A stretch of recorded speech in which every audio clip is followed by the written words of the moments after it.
Assalamualaikum warahmatullahi wabarakatuh. Hai teman-teman semua, bagaimana kabarnya? Semoga sehat-sehat semua.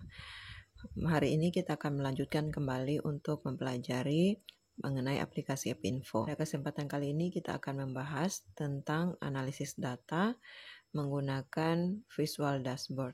Analisis data kali ini kita lakukan berdasarkan analisis data yang diperlukan dalam investigasi KLB. Melakukan analisis frekuensi dari tiap variabel sesuai dengan keperluan, kemudian membuat kurva epidemiologi.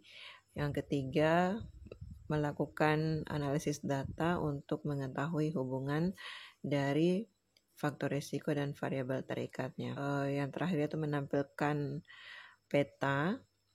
Nanti akan dibuat pada video selanjutnya, yaitu di menu Create Maps. Baik, kita langsung saja buka aplikasi AppInfo, kemudian muncul menu utama, pilih Visual Dashboard, lakukan double klik. Kemudian muncul kanvas yang masih kosong. Dan hal yang pertama yang kita lakukan yaitu menentukan set data source. Kita akan memilih data mana yang akan kita proses. Form yang sudah diisi tadi, kemudian diklik, kemudian klik OK. Di sini akan muncul sebelah kanan atas data source-nya itu, nama filenya, kemudian jumlah records-nya. Di sini ada 20 yang sudah di-record. Yang pertama yaitu analisis univariat atau analisis frekuensi variabel yang ingin kita tampilkan. Klik option atau klik kanan pada canvas, kemudian add analysis gadget, klik frekuensi. Di sini kita pilih apa yang akan kita lihat frekuensinya dari jenis kelamin. Ya, klik jenis kelamin, kemudian OK. Di sini akan muncul jenis kelamin. Ini masih dalam bentuk kategori. Untuk melihat dari kategori ini, kita bisa mengklik Open the Gadget Configuration Panel. Nah, ini bisa juga sejak awal tadi pilih di sini display. Di sini dicentang display list labels, kemudian OK. Nah, di sini sudah keluar laki-laki dan perempuan. Kita bisa lihat laki-laki 7 orang, perempuan 13 orang, dan persentase 35% dan 65%. Kemudian pendidikan, klik kanan pada kanvas, add analysis gadget. Kita mau lihat pendidikan dan pekerjaan misalnya dengan menekan shift atau kontrol. Misalnya kita mau lihat pendidikan, pekerjaan, dan di display kita centang display list labels, kemudian OK. Nah, ini akan keluar seperti ini tabel frekuensinya. Kita lihat sini ada jenis pekerjaannya, kemudian pendidikannya. Untuk mengcopy tabelnya kita bisa melakukan dengan klik kanan dalam tabel, kemudian send data to Excel. Ini akan terbuka Excelnya seperti ini dan bisa kita copy dari sini. Ini untuk pekerjaan pendidikan. Selanjutnya kita mau lihat rata-rata dari umur. Ini biasanya untuk variabel numerik. Karena tidak pakai kategori, jadi kita menggunakan means atau rata-rata. Caranya klik kanan pada canvas, kemudian add analysis gadget, kita pilih means, kemudian dipilih variabelnya. Di sini kita akan melihat umur, rata-rata umurnya, kemudian langsung OK. Inilah hasilnya, kita bisa lihat dari 20 orang yang direcord, standar deviasinya 5, kemudian paling rendah umurnya 20 tahun dan paling tinggi umurnya 38 tahun. Analisis frekuensi ini tergantung dari keperluan kita. Kalau misalnya kita ingin menampilkan variabel lain, bisa dilakukan dengan cara seperti tadi. Analisis yang kedua yaitu kita membuat kurva epidemiologi untuk melihat mode of transmission dari kejadian KLB ini. Caranya klik kanan pada canvas, kemudian add analysis gadget, kita pilih chart, kemudian pilih epi curve chart. Pada main variable kita pilih tanggal muncul gejala pertama kali. Untuk kurva EPIT data yang dimasukkan adalah tanggal muncul gejala pertama kali. Step ini adalah jarak yang digunakan untuk tiap dalam kurva EPIT-nya. Kemudian day kita pakai interval menurut hari. Di sini ada beberapa pilihan, ada menit, ada jam, ada hari, bulan, dan tahun. Kita pilih hari.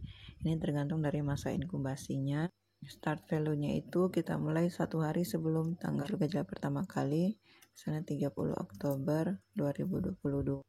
Begitupun dengan end value-nya dipilih yang 1 atau 2 hari setelah tanggal gejala pertama kali yang dilaporkan paling akhir, 5 November 2022. Kemudian klik OK. Inilah kurva EPIT, kurva epidemiologi. Ini kita bisa edit di bagian label, kita bisa edit tadi count, misalnya kita ketik jumlah kasus.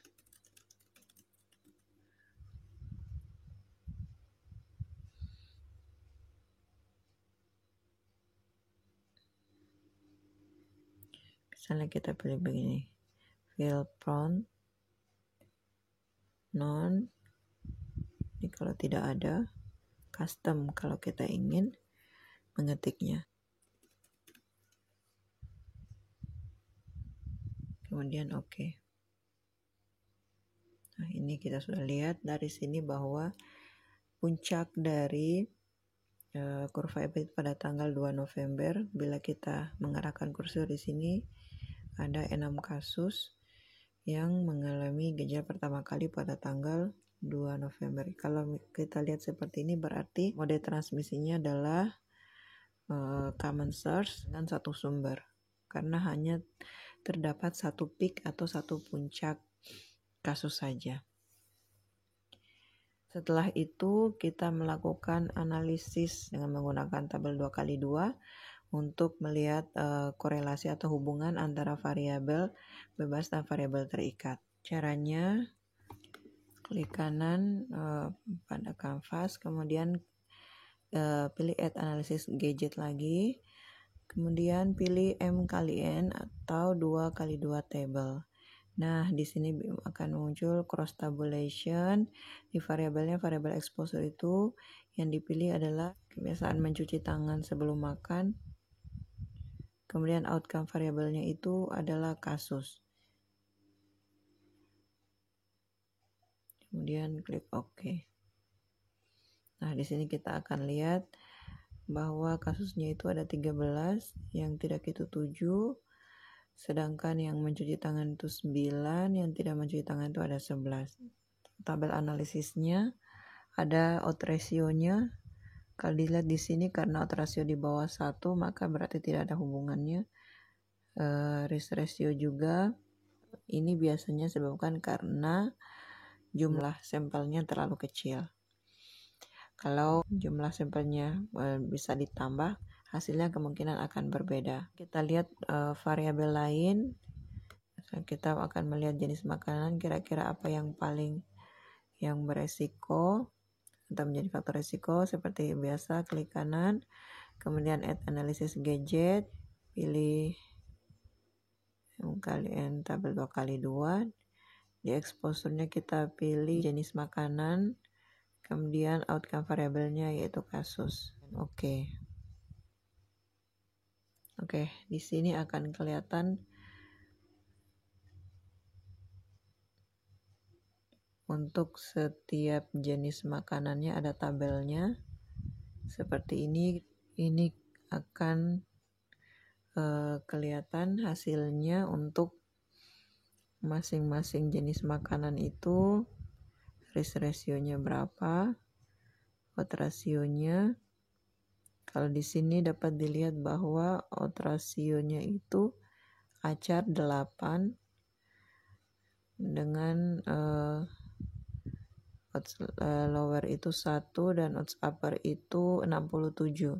Dari hasil ini kemungkinan acar yang menjadi kemungkinan terbesar yang merupakan penyebab dari KLB tersebut. Karena kalau dilihat di sini yang di atas satu untuk lowernya itu hanya acar, sementara yang lain di bawah satu. Bisa dilihat rentangnya memang ini cukup jauh sebenarnya untuk upper. Ini lagi-lagi tergantung dari jumlah sampelnya. Tapi kalau dilihat seperti ini, orang yang mengkonsumsi acar 8 kali beresiko untuk mengalami keracunan.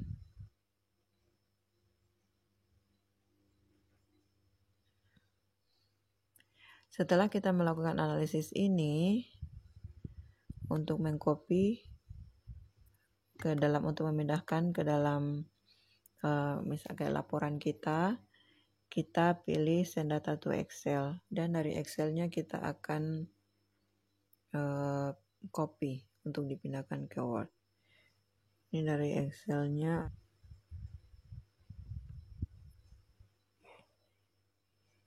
Ini tabelnya.